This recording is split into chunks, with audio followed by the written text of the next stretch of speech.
नमस्कार दोस्तों, मेरा नाम सोनिया है और आपका मेरे चैनल में स्वागत है। बहुत सी कहानी हमारे जीवन में एक सीख दे जाती है, पर कोई ध्यान देता है तो कोई अनदेखा कर देता है। आज ऐसी ही एक कहानी मैं सुनाती हूँ आपको, तो चलिए सुनते हैं। एक समय की बात है। एक पंडित जी कई वर्षों तक काशी में शास्त्रों का अध्ययन करने के बाद गांव लौटे।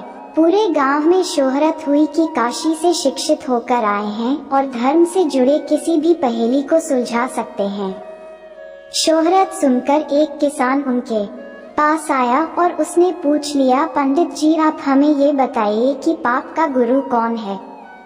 प्रश्न सुनकर पंडित जी चकरा गए।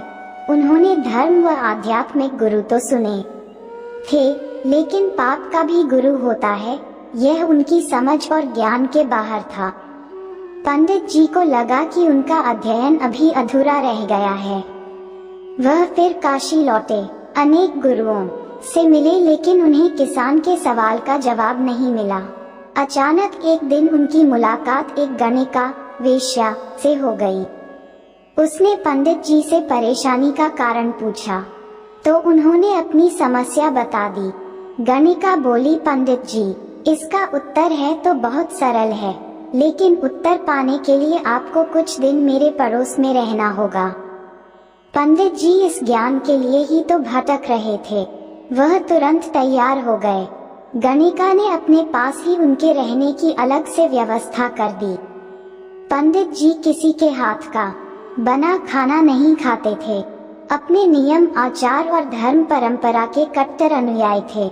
गणिका के घर में रहकर अपने हाथ से खाना बनाते खाते कुछ दिन तो बड़े आराम से बीते, लेकिन सवाल का जवाब अभी नहीं मिला। वह उत्तर की प्रतीक्षा में रहे। एक दिन गणिका बोली, पंडित जी आपको भोजन पकाने में बड़ी तकलीफ होती है। यहाँ देखने वाला तो और कोई है नहीं। आप कहें तो नहा धोकर मैं आपके लिए भोजन तैयार कर दिया करूँ। पंडित जी को राजी करने के लिए उसने लालच दिया, यदि आप मुझे इस सेवा का मौका दें तो मैं दक्षिणा में 5 स्वर्ण मुद्राएं भी प्रतिदिन आपको दूंगी। स्वर्ण मुद्रा का नाम सुनकर पंडित जी विचारने लगे। पका पकाया भोजन और साथ में सोने के सिक्के भी, अर्थात दोनों हाथों में लड्डू हैं। पंडित जी ने अपना नियम, व्रत, आचार विचार, धर्म सब कुछ भूल गए। उन्होंने कहा, तुम्हारी जैसी इच्छा, बस विशेष ध्यान रखना कि मेरे कमरे में आते जाते तुम्हें कोई नहीं देखे। पहले ही दिन कई प्रकार के पकवान बनाकर उसने पंडित जी के सामने परोस दिया, पर ज्यों ही पंडित जी ने खाना चाहा, उसने सामने से परोसी हुई थाली खींच ली।